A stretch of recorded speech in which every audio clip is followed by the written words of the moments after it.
9 mois aujourd'hui que la Russie a entamé son invasion de l'Ukraine. Au port de l'hiver, des millions d'Ukrainiens sont privés de courant en raison des frappes russes visant l'infrastructure énergétique. On peut le dire, c'est le règne de la débrouille pour la population qui vit aussi au rythme de petits miracles, y compris, et oui, en ce qui concerne des opérations cardiaques. Catherine Tonero, Delphine Rousseau.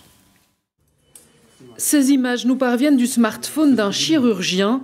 Il opérait le cœur d'un enfant quand l'hôpital a été privé de courant.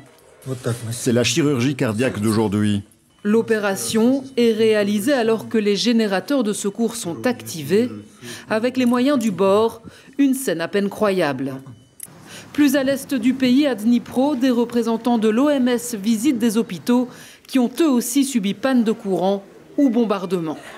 I am so saddened and actually outraged to see that those attacks on health and healthcare facilities continue. As of today, WHO has reported objectively above 700 attacks on healthcare. This is a very clear breach of international law, health targets.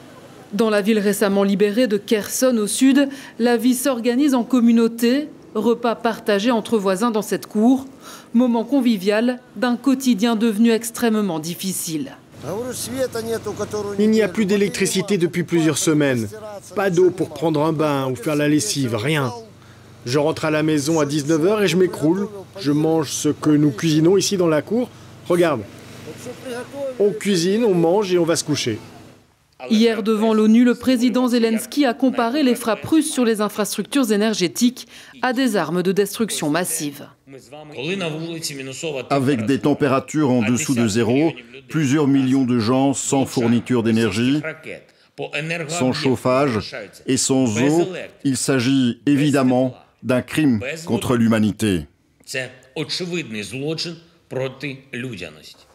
9 mois jour pour jour après le début de l'invasion russe, s'ouvre une nouvelle phase de la guerre, alors que des températures hivernales s'installent en Ukraine.